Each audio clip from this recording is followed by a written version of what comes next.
Realmente vamos a hablar de la electrocardiografía, del corazón. Y es que uno se queda perplejo de la cantidad de veces que puede latir un corazón a lo largo de la vida. Cuando haces números, ves que late 100.000 veces al día, 2.000 millones a lo largo de una vida. Realmente es impresionante. ¿Y esto por qué se produce? Es decir, ¿qué es lo que hace que un corazón pueda latir así? Bueno, nosotros tenemos que conocer el corazón, y el corazón es una estructura muscular con sus válvulas, sus tuberías por donde le llega la sangre y su sistema eléctrico. Su sistema eléctrico, que es el cableado, que realmente es lo que le da la posibilidad de que él solo lata, sin que nosotros pensemos en él. Y nosotros tenemos, fijaros aquí, una estructura que se llama el nodo sinusal. Después ya no hay cables. Aquí surge el impulso eléctrico. El impulso eléctrico llega a esta zona, que es el nodo auriculoventricular, y aquí se para. Se para porque este nodo es el encargado de proteger a los ventrículos. Si entraran muchos impulsos rápidamente a los ventrículos, podrían hacer que el corazón latiera tan rápido que fuera incapaz de bombear sangre. Entonces, el nodo auriculoventricular es protector, siempre. A continuación, His-Purkinje, rama derecha y rama izquierda, que se divide a la vez en hemifascículo anterior izquierdo y hemifascículo posterior. Y fijaros cómo se ramifica muchísimo para llegar la electricidad muy rápidamente a todo ese músculo. Nosotros, cuando vemos exactamente dónde empieza la actividad eléctrica del corazón, vemos en rojo que coincide precisamente con la inserción de este sistema específico de conducción, lo que llamamos His-Purkinje. Y puede tener importancia en cursos más avanzados. De momento, simplemente recordar que son 3 ramitas que hacen que la activación del corazón, sobre todo la activación de los ventrículos, se produzca en poquísimo tiempo. Pero es que lo que es más interesante es que si nosotros vemos el corazón y analizamos las células de cada uno de los tejidos, vemos que efectivamente estas células son distintas sobre todo en sus membranas. Es decir, si nosotros cogemos células del nodo sinoauricular o el nodo sinusal y del nodo auriculoventricular, son distintas a las del His-Purkinje, y estas son distintas a las células musculares. ¿Y por qué son distintas? Entre otras cosas porque estas células están recubiertas por unos poros que llamamos canales, que son canales que dejan pasar selectivamente iones, y los iones son sodio, calcio, potasio, magnesio y otras sustancias. Acordaros de la importancia que tiene la membrana celular para las infecciones, etc. Estos canales, que tienen sensores que son de voltaje, que son sensores químicos, tienen una regulación muy complicada, pero además nosotros nacemos con unos canales ya organizados en nuestras células. Si tenemos la suerte de tener una anomalía genética que nos altere estos canales, podremos ser vulnerables a las arritmias. Pero vamos a jugar a una cosa. Vamos a coger y vamos a poner una célula cardíaca y la vamos a poner dentro de una pipeta de un recipiente con suero salino. La célula es lo redondeado. Nosotros registramos ahora la diferencia de potencial de electricidad entre los 2 palitos que hemos puesto o que hemos metido en el líquido. Y, como veis, pues no hay diferencia de potencial, es 0. Pero ahora vamos a pinchar una célula y nos metemos dentro. Inmediatamente dentro, lo que detectamos es un potencial de menos 90 milivoltios, por ejemplo. Es decir, que dentro de la célula hay un potencial negativo. ¿Por qué? Porque dentro de la célula hay más cargas negativas, probablemente debidas a proteínas y a iones negativos. Pero ahora, lo curioso de las células es que cuando tú les estimulas, si les estimulas lo suficiente, porque fijaros abajo que hemos dado donde pone respuesta local como un pellizquito y no ha pasado nada, pero si estimulamos más y llegamos a lo que llamamos la respuesta umbral o el potencial umbral, de repente la célula ya no tiene una reacción contenida, sino que los canales se abren, multitud de ellos, dejan pasar a un montón de iones positivos. De repente la célula se positiviza hasta más 30 o más 40 milivoltios hasta que poco a poco, sucesivamente por los tiempos que conocemos como cero del potencial de acción, 1, 2, 3, hasta llegar a la fase 4, esos canales se van regulando hasta que otra vez se recupera la actividad, o mejor dicho, la electricidad basal. ¿Y qué conseguimos con esto? Electricidad. Y esa electricidad se transmite ¿a dónde? Al músculo. ¿Y qué hace el músculo? Pues su función, contraerse. En otros casos el músculo o lo que sea secretará sustancias al llegar a la electricidad, pero nosotros sabemos que de momento el músculo cardíaco se contrae, igual que el músculo de los brazos. Si nosotros cogemos un cable de electricidad, al recibir la corriente eléctrica el músculo se contrae. Pues bien, esta es la virguería del corazón. Pero lo que es todavía más bonito es que cuando nosotros vamos viendo los distintos potenciales de cada célula, resulta que son diferentes. Veis que el azul al principio está más redondeado, el amarillo también está más redondeado, pero los verdes ya son distintos, tienen como más pico. Y nosotros podemos ir haciendo eso y registrando los electrogramas de cada una de esas células. Y al final, abajo del todo en colorines, ¿qué nos sale? Nos sale el electrocardiograma de superficie. Es decir, nosotros tenemos que saber que el electrocardiograma de superficie es la suma de toda esta electricidad que generan las diferentes células cardíacas. Pero vamos a ir ahora a fijarnos en esos potenciales distintos, el que tenía piquito y el que no. ¿Qué diferencia hay?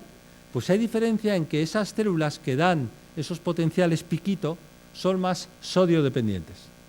Y estas células que dan los potenciales más redondeados son más calcio dependientes. ¿Para qué sirve esto?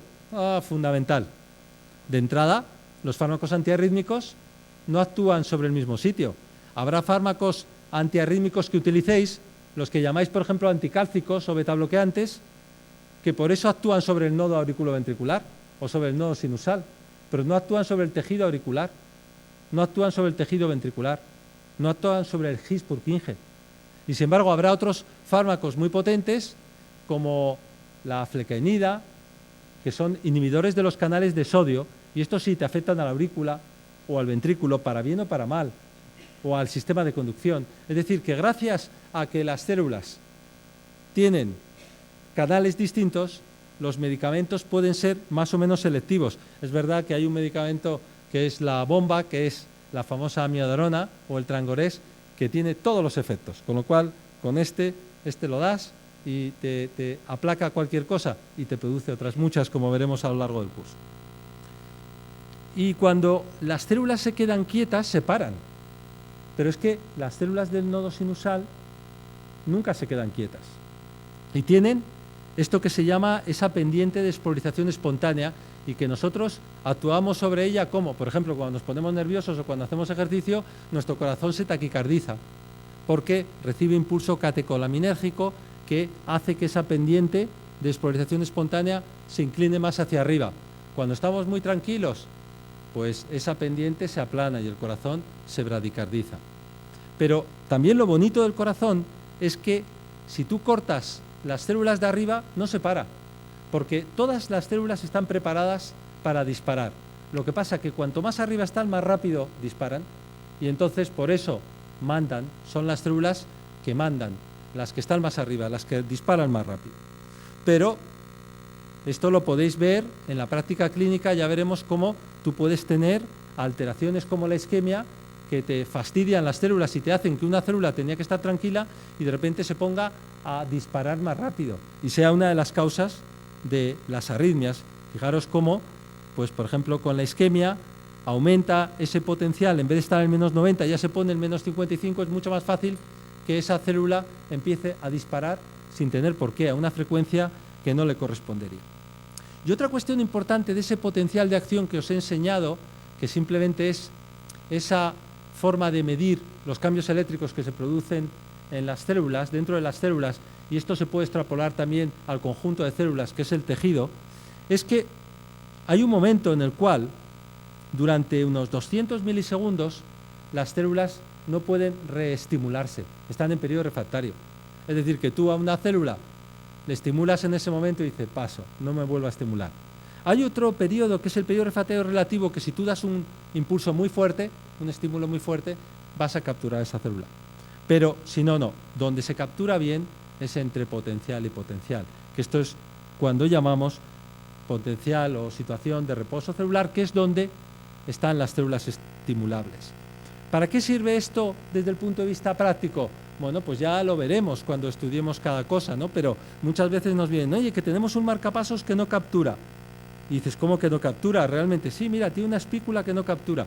Es que esa espícula está cayendo sobre el periodo refractario. Acaba de haber un QRS al lado. Está todavía activándose el corazón. No le pidas que se active. No es un problema de que el marcapasos no esté contactando con el corazón, no. Es que está en periodo refractario. Bien, pues ya hemos visto cómo se genera la electricidad. Ahora solo nos falta colocar ese corazón dentro de cada tórax, que todos los que tenemos aquí, seguro, todos los que estamos aquí tenemos un tórax distinto unos de otros, con lo cual esas pequeñas variaciones que vamos a ver en el electrocardiograma se van a deber a eso, y conocer los exploradores, que son los que realmente nos van a servir para que nosotros interpretemos el electrocardiograma. De los exploradores hablará dentro de un momentito María Sánchez, y ya nos contará cómo es el electrocardiograma normal, y luego también nos contarán cómo se realiza el electrocardiograma. Pero fijaros que tenemos que conocer dónde está el que ve dentro de cada derivación electrocardiográfica cuál es realmente el observador, porque el observador luego lo que va a hacer es que cuando vea alejarse el frente, como veis a la izquierda, y ve que solo se va, inscribirá un complejo predominantemente negativo, lo que llamamos QS. Cuando lo vea acercarse y luego otra vez alejarse, como si estamos viendo una carrera de coches o de motos, describirá esto que llamamos RS, primero positivo y luego negativo. Y el que está observando que justo viene el impulso eléctrico y se acaba aquí, inscribirá una R. Y esto es el fundamento de la electrocardiografía, porque luego ya veremos, por ejemplo, si tenemos una arritmia, una taquicardia ventricular, nosotros sabremos localizar dónde está el foco, porque diremos, ah, claro, es que es negativo en 1, porque se aleja de 1, y es positivo en V1, en 3, etcétera, etcétera, y seremos capaces, simplemente con este razonamiento, de decir dónde está. Pero claro, el corazón no se está quieto y tranquilito siempre. Hay patología del corazón, gran parte de ella la vamos a estudiar desde el punto de vista electrocardiográfico durante estos 4 días. Y es que uno puede tener problemas arrítmicos debido a que hay células que de repente tenían que estar quietecitas y se ponen ellas, o bien porque tengan un automatismo aumentado, o bien porque tengan lo que se llama actividad desencadenada, se pongan a latir. Pero también puede haber problemas de la conducción anormal del impulso eléctrico. Me explico. Si tú tienes una alteración de los canales y naces con esa alteración, de repente la célula no tiene un comportamiento normal. Y veis abajo a la derecha cómo en vez de acabar directamente el potencial de acción, hay unos piquitos eléctricos que si se transmiten al tejido ventricular pueden generar una arritmia, y al auricular también. O sea que esto va a depender de que uno nazca con los canales alterados.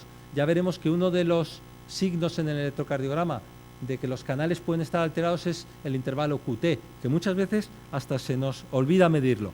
Pero por lo menos en algunas personas nosotros tendremos que sospechar, ojo, ¿no tendrá un problema de los canales? Y claro, cuando tienen problemas de los canales, pues a lo mejor están bien durante mucho tiempo, pero un día te coincide que has tomado algo que altera los canales, como pueden ser ahora en primavera los antihistamínicos o antifúngicos o algunos antibióticos, y puedes empezar a tener arritmias. Lo iremos viendo. Pero también hay problemas arrítmicos de la conducción. Aquí todas las células están bien, pero ¿qué pasa? Que tú de repente naces con una conexión extra y donde no tiene que estar, como en este caso, este puntito amarillo o esta rayita amarilla, que es una vía accesoria que conecta las aurículas y los ventrículos, y resulta que el impulso eléctrico baja y dice, anda, si puedo subir, anda, si puedo bajar, y entonces se establece una reentrada. Y esta reentrada no solo se establece cuando tú naces con una vía accesoria, sino que puede ser adquirida la reentrada. ¿Cuándo?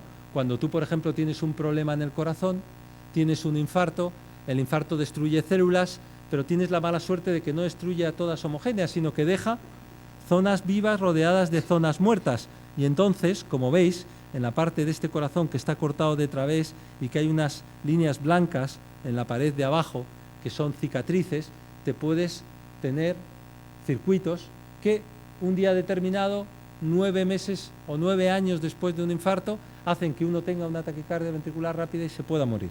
Es decir, que el trastorno de conducción no es solo hereditario, no solo congénito, por decirlo de alguna forma, porque es poco hereditario, sino que puede ser adquirido. Entonces, por eso, siempre que tengamos cicatrices en el corazón, estaremos preocupados por la posibilidad de arritmias, porque normalmente el corazón se activa o se tiene que activar así, de una forma suave y homogénea. No tiene que haber remolinos, no tiene que haber obstáculos en medio. Esto es, por ejemplo, la activación de las aurículas. Si nosotros hacemos cicatrices, como por ejemplo hacen los cirujanos cuando no tienen más remedio que operar a un chico, a un niño pequeño para corregir una cardiopatía congénita, ya tienes el sustrato ideal para tener arritmias por dentro. Bueno, aparte de los trastornos electrocardiográficos, las arritmias que nosotros veremos serán pues todas estas, las que decimos que pueden ser supraventriculares, que siempre se piensa que son, entre comillas, benignas, y las ventriculares, que siempre se piensa que son, entre comillas, malignas. Ya veremos que esto no tiene mucho que ver. Pero tenemos las arritmias rápidas y las arritmias lentas. Y las arritmias lentas, o las bradiarritmias, se pueden producir también por alteraciones iónicas. Claro, si tú alteras mucho los iones, estás alterando la conducción. Esto es lo que pasa, por ejemplo, en los enfermos renales. Aquellos que trabajéis en unidades de diálisis lo conocéis muy bien. En cuanto se altera el potasio, qué poco condescendiente es el organismo con los niveles de sodio y de potasio. Fijaros que tienen que estar en unos límites siempre muy estrictos. La glucemia puede variar entre 40 y 100, pero el potasio puede variar entre 3 y pico y 5 un puntito, o 5,2. Y el sodio, pues también en cifras muy parecidas. Es decir, el organismo es tremendamente exigente con los iones porque son la fuente de la electricidad que tenemos dentro, y eso es la vida. Y no solo las alteraciones metabólicas, sino los fármacos. Es lo que pasa cuando una persona toma demasiado medicamento y se bloquea. Y esto puede salvarle, y nosotros lo tendremos que preguntar en la historia clínica, porque puede salvarle de un marcapasos. Y la conducción anormal del impulso, que también es causa de bloqueos, porque como todo, degenera, y al degenerar, si degeneran o cicatrizan las fibras o las células encargadas de la conducción del impulso eléctrico, pues ya os podéis imaginar que puede haber bloqueos. Y lo mismo la isquemia. Pero lo que os decía antes, tú te puedes encontrar con un señor de 82 años que viene con un electro, que ya lo estudiaremos estos días, de un bloqueo avanzado, y afortunadamente pues alguien le dio por equivocación fármacos antiarrítmicos, o él los tomó por equivocación, y es una causa corregible. A lo mejor no necesita un marcapasos. Entonces, siempre que tengamos a un paciente delante, en general ya veréis durante estos días que vamos a utilizar el electro por un lado, pero siempre apoyado de la clínica, siempre de cada paciente, porque el mismo electro puede ser normal en un paciente y patológico en otro, el mismo. Entonces, para que un enfermo esté mal realmente, pues va a depender de, por ejemplo, si tiene una arritmia, de su rapidez o su lentitud. Está claro que alguien que vea con un bloqueo y con un ritmo de escape a 15 latidos por minuto no puede estar bien. Pero hay personas que tolerarán muy mal 120 latidos por minuto y otras lo tolerarán fenomenal. Y dependerá pues de varias cosas, entre ellas el estado cardiovascular del paciente. Y es que somos siempre muy meticulosos con lo que llamamos fracción de eyección. Preguntamos, ¿cómo está la FEBI? Fracción de eyección, sobre todo del ventrículo izquierdo, porque esto es lo que más nos importa a los enfermos cardiológicos. Os parecerá mentira, pero vosotros os dicen, tengo a un paciente que tiene enfermedad de 3 vasos, es decir, la DA, la descendente anterior, la circunfleja y la coronaria derecha están con lesiones importantes. Pero si tiene una buena función ventricular, su pronóstico va a ser mucho mejor probablemente que el paciente que tiene, como el que está a la derecha, una FEBI deprimida. Entonces, siempre estaremos pendientes de pensar cómo tendrá este enfermo el corazón cuando estamos interpretando un electrocardiograma. Y es que las consecuencias de las arritmias pues, pueden ser desde la muerte súbita, el perder el conocimiento transitoriamente, que es como una muerte súbita abortada. Es verdad que el síncope, ya veréis que es frecuentísimo. Si cuando hablemos de él, la cantidad de gente que ha tenido síncope, y muchos de vosotros estáis sentados tranquilamente, sí, porque la mayor parte de los síncopes son vasovagales. Pero Lo que es importante es que no se nos escapen los síncopes peligrosos, los síncopes malos. Lo veremos estos días. Igual que la insuficiencia cardíaca, cuando el corazón realmente tiene problemas para bombear o por lo menos no funciona bien, a lo mejor no es capaz de almacenar toda la sangre y entonces no entra bien, aumenta la presión y esto produce síntomas típicos de insuficiencia cardíaca. O las arritmias pueden manifestarse solo como palpitaciones o como angina o como nada. A veces los pacientes no notan nada. Pero la estrella, digamos, de las arritmias, a la que todos tenemos más miedo, a la que todos a veces pensamos que se ha desconectado el electrocardiograma, es esta, a la que pocas veces alguien se atreve a hacer un electrocardiograma de 12 derivaciones. Todavía le estoy buscando el que hizo esto. Porque, claro, supone estar como 12 segundos con el paciente en fibrilación ventricular. Aquí estás muerto. Aquí empieza ya a contar el cronómetro y cuando pasan 1 minuto ya estás mal. Si pasan 2 minutos estás mucho peor y así hasta los 7 minutos o 5 o 6 minutos, dependiendo, que ya empiezas a tener la posibilidad de lesiones irreversibles. Así que, para terminar hoy esta primera charla, el primer mensaje es que esta es la arritmia más peligrosa que hay, que muchas veces se presenta a traición, aunque a veces sí que podemos sospechar cuáles son los enfermos de riesgo, y que esto es lo que todos vosotros debéis saber manejar. Nadie se debe ir de aquí sin conocer cómo funciona un desfibrilador, porque esto es lo que puede salvar vidas. Es decir, os parecerá una barbaridad, pero todo el mundo os perdonará si dais un choque eléctrico a una persona que ha tenido una lipotimia. Espero que sean los menos posibles. Pero lo que no os vais a perdonar vosotros mismos, lo vais a pasar mal, es porque tengamos delante una persona que esté fibrilando, tengamos un desfibrilador y no seamos capaces de darle un choque, y por esto, esperando a que venga, ya hablaremos de esto, el médico, etcétera, etcétera, al final ese paciente pueda tener lesiones irreversibles. Así que, tranquilos, que esto era simplemente para haceros sufrir un poco. Seguimos con el curso de electros y vamos a ver ya cómo se interpreta un electrocardiograma y en qué consiste el electrocardiograma normal. Nada más, muchas gracias.